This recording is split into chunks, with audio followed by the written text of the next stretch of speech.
எங்களுடைய முதல் திருக்குறள் படத்துக்கு நீங்க உங்க பணியை செவ்வனே செஞ்சீங்க, நல்லா ப்ரொமோட் பண்ணீங்க, எல்லா மீடியாவிலையும் வந்தது. அதற்கு முதற்கண் நன்றி. அந்த படம் ரிலீஸ் ஆகி 1 வருஷம் 2 நாள் ஆகுது.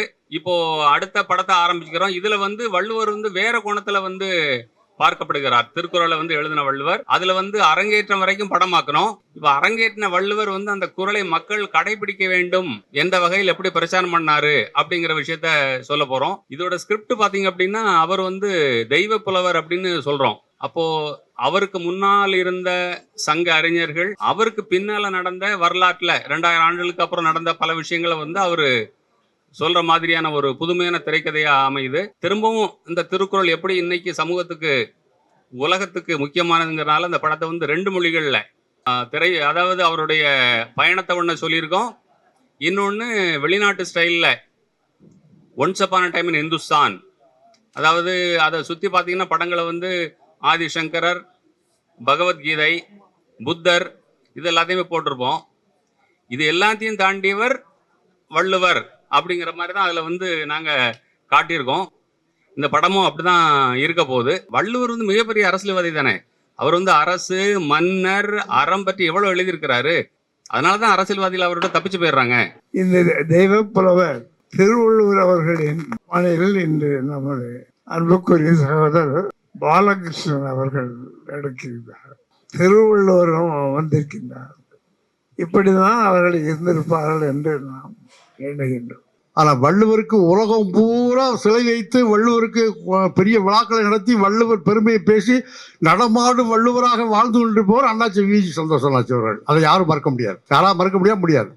பாலகிருஷ்ணன் அவர்கள் பெருந்தலைவர் காமராஜர் அவர்களை பற்றி ஒரு அருமையான சினிமா எடுத்தார்கள். அந்த காலத்தில் பெருந்தலைவர் காமராஜரை நிறைய பேர் மறந்து விட்டாங்க. ஆனால் மறந்தாலும் நான் மறக்கவில்லை, நான் படம் எடுத்தேன், இந்த படம் காலம் முழுது ஓடும் என்று மிக அருமையாக அந்த படத்தை எடுத்த அந்த பெருமை பாலகிருஷ்ணன் அவர்களை சேரும்.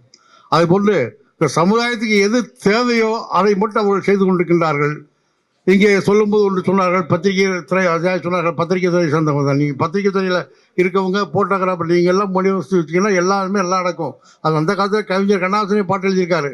பொய் சொன்னாலும் வாயால் சொல்லி பலனில்லை, அதை மையில் நினைச்சு பேப்பரில் அடித்தால் மறுத்து பேச ஆள் இல்லை என்று அந்த காலத்திலே கவிஞர் பாட்டு எழுதியிருக்கார். அந்த வழியில் நீங்கள் எல்லோரும் ஆதரவு கொடுக்க வேண்டும், நாம் ஒன்றுபட வேண்டும், வெற்றி பெற வேண்டும், பாலகிருஷ்ணனுக்கு இது தூண்டுகோலாக இருக்க வேண்டும், வள்ளுவரை மட்டுமல்ல இன்னும் பல அற்புதங்களை அவர் செய்ய வேண்டும் என்று கேட்டுக்கொண்டு விடைபெறுகிறேன். நன்றி, வணக்கம். இந்த கதாபாத்திரம் ஏற்று நடிப்பதில் நான் மிக்க மகிழ்ச்சி அடைகிறேன், பெருமைப்படுகிறேன்.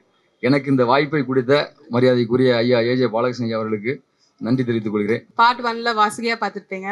பார்ட் 2ல என்ன மீண்டும் வாசுகியா தேர்வெடுத்ததுக்கு ரொம்ப ரொம்ப நன்றி சார். And thank you. அதிகமா பேச வேணாம்னு சொல்லிட்டாரு. தேங்க்யூ.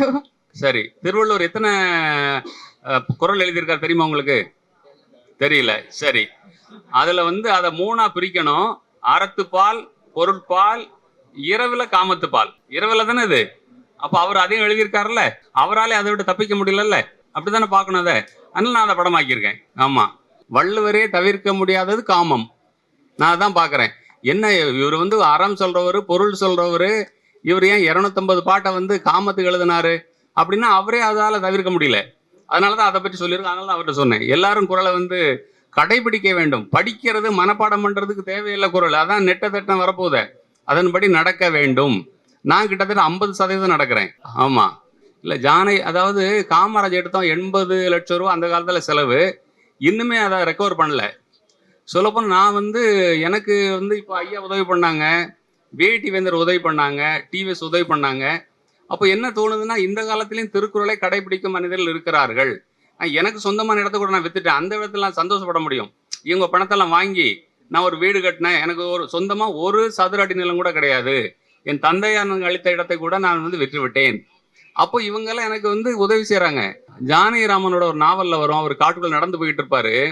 இப்போ வரப்புல ஒரு பூ பூத்திருக்கும். அந்த பூவை பார்த்து அவர் கேட்பாரு, அதாவது இப்படி ஒதுக்கப்பட்டு கிடக்கிறியே, உன்னை யாராவது எடுத்து முகர்றாங்களா, உலகத்துக்கு தெரியுமா? அப்போ அவரே பதில் சொல்லுவாரு, என்னோட வேலை பூப்பது மட்டுமே. இதை தலையில சூடுவாங்க, சூடாம போவாங்க, மிதிப்பாங்க, அதை பத்தி கவலை இல்லை. இந்த சமூகத்தை அதை ரசிக்கிற அளவுக்கு நம்ம வளர்த்து கொண்டு வரணும். எல்லாரும் அதை கடைபிடிக்க வேண்டும். அதாவது கடைபிடிச்சு வாழ்ந்தவங்க எல்லாம் இந்திய அரசியல் எப்படி இருந்தாங்கன்னு உங்களுக்கு தெரியும். கடைபிடிக்காம போனவங்க எப்படி இருந்தாங்க இறந்தாங்கிறது உங்களுக்கு நீங்க பார்த்துக்கிட்டு தான் இருக்கீங்க. நான் பேர் சொல்ல வேண்டியதில்லை. காமராஜர் கடைபிடித்தவர். அவர் எப்படி வாழ்ந்தார், எப்படி இறந்தார்னு உங்களுக்கு தெரியும். அதை கடைபிடிக்காதவர்கள், நாட்டை சுரண்டியவர்கள் இன்றும் எப்படி இருக்கிறார்கள் உங்களுக்கு தெரியும்.